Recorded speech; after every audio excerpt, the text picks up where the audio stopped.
화제가 된 사건, 사고 소식 짚어보는 아침의 이슈 시간입니다. 네, 최진영 변호사, 장현주 변호사와 함께 자세한 이야기 나눠보도록 하겠습니다. 안녕하십니까. 네, 안녕하십니까. 김건희 여사 관련 의혹을 수사 중인 민중기 특검이 자신을 둘러싼 주식 거래 논란에 대해 사과를 했습니다.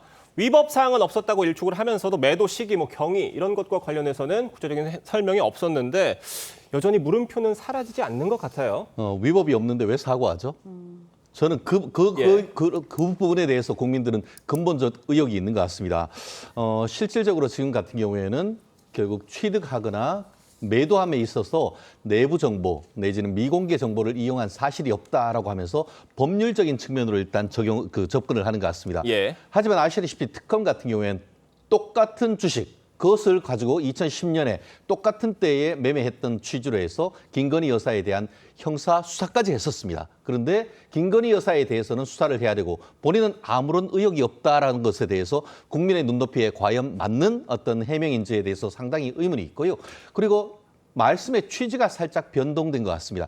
우리가 고등학교 친구는 친구라고 하는 것이지 고등학교 동기 동창을 지인이다라고 하진 않지 않습니까? 최초의 해명을 했을 때는 이 주식에 대해서 투자를 했을 때에 지인의 소개로 취득을 했고 매도할 때는 회사와 증권사요. 관계없이 그 증권사 직원의 어떤 조언으로서 매도했다라고 하지만 네. 매도했던 시점이 정말 절묘하게도 상장 폐지 직전이었던 건 아니겠습니까? 거래 정지 직전. 그렇죠. 그렇기 때문에 이런 부분과 관련해 가지고는 단순히 본인이 위법 행위가 없다란 취지로 해서 했으니까 그렇군요 할 것이 아니고 그 경위에 대해서 명확한 수사와 조사가 필요한 것이 아닌가 하는 것이 국민의 눈높이라고 봅니다. 네, 사과는 했지만 위법은 없었다라고 민특검이 밝혔고요. 그러면서 소임을 다하겠다, 사퇴를 일축한 상황입니다. 일단 야권에서는 의혹과 관련해서 고발 조치에 나서겠다라고 밝힌 상황이거든요. 그런데 이번 사건의 확정 판결이 2016년에 났어요. 그렇다 보니까 공소시효가 지났습니다. 사건에 대해서 처발, 수사 가능한 건가요? 실제로 만약에 수사가 시작된다라고 하면 말씀 주신 것처럼 공소시효가 변수가 될 것 같습니다. 일단 매도한 시점 자체가 2010년으로 추정이 되고 특히나 말씀 주신 것처럼 당시 업체였던 네오세미테크의 오 대표 같은 경우에는 2016년에 자본시장법 위반 혐의로 징역 11년을 확정받은 바가 있었거든요. 그렇기 때문에 민특검에 대해서도 미공개 정보 이용 금지라든지 관련된 자본시장법 위반 혐의로 수사를 한다라고 하더라도 당시 공소시효가 2017년 정도에는 만료되지 않았겠냐라고 볼 여지가 분명히 존재하고요. 그리고 그 업체 5대표와 공범으로 보고 그 재판 기간 동안 공소시효 진행이 중지된다라고 보더라도 2019년경에는 공소시효가 만료되었다라고 보는 의견들이 많기 때문에 지금 현재로서는 처벌은 좀 어렵지 않을까라는 분석들이 많이 나오고 있습니다. 네, 민특검의 주식 거래 논란뿐만이 아니라 지금 강압 수사 논란도 같이 받고 있는데 인권위가 특검 조사를 받은 뒤에 숨진 양평 공무원 사망 사건에 인권 침해가 있었는지 직접 조사하기로 했다고 합니다. 조사 결과에 따라서 수사에도 영향을 미치지 않을 수가 없을 것 같아요. 그렇습니다. 사실 공무원 왕따 사건에 대해서도 이렇게 인권위가 조사를 하는데 특검의 수사를 받는 직후에 어떻게 보면 유서를 남기고 강압 수사에 대한 어떤 확실한 어떤 메모를 남기고 사망을 했다면 이런 부분에 대해서 인권위는 직권 수사하는 것은 너무나 합당하다라고 생각을 합니다.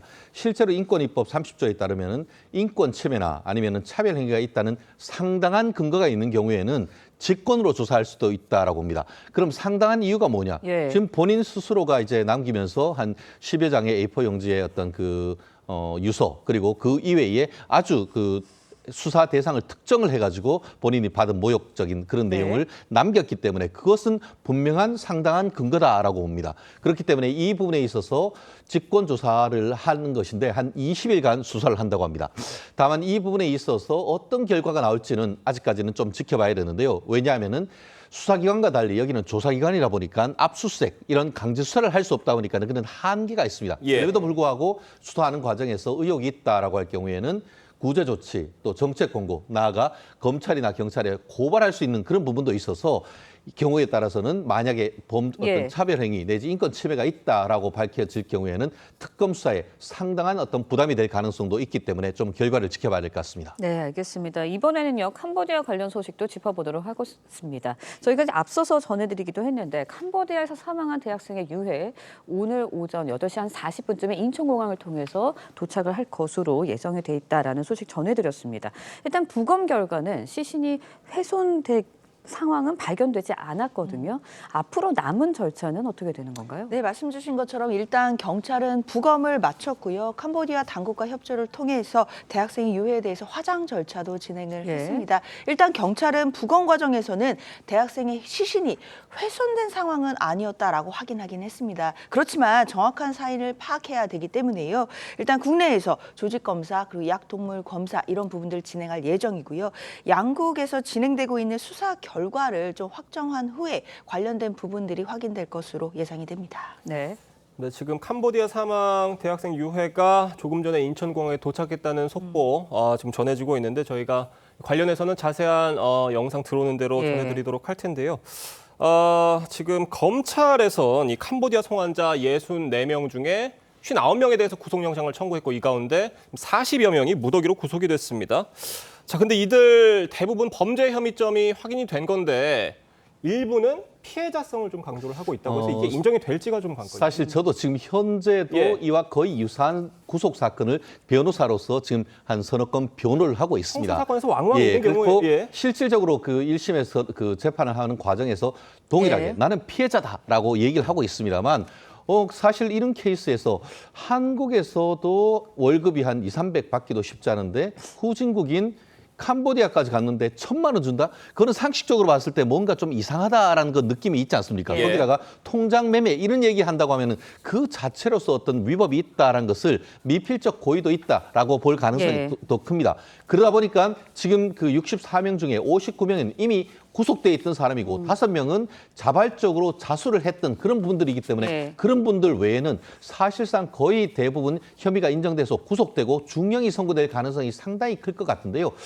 최종적으로 몇 명까지 구속할지 모르겠습니다만 전체적으로 봤을 때는 실무적으로 봤을 때는 단정하기는 어렵습니다만 거의 이분들 같은 경우에는 5년 이상의 실형이 실무적으로 나올 가능성이 있기 때문에 예. 그래서 경찰이 대부분 다 즉각적으로 그 구속영장을 청구를 했는 것이고 법원이 속속 계속 예. 지금 구속영장을 발부하고 있는 것이 아닌가 싶은데요. 가해자가 아니고 피해자를 빨리 구해주기를 저 또한 바라고 있습니다. 네. 알겠습니다. 오늘 두 분 말씀은 여기까지 듣겠습니다. 감사합니다. 고맙습니다.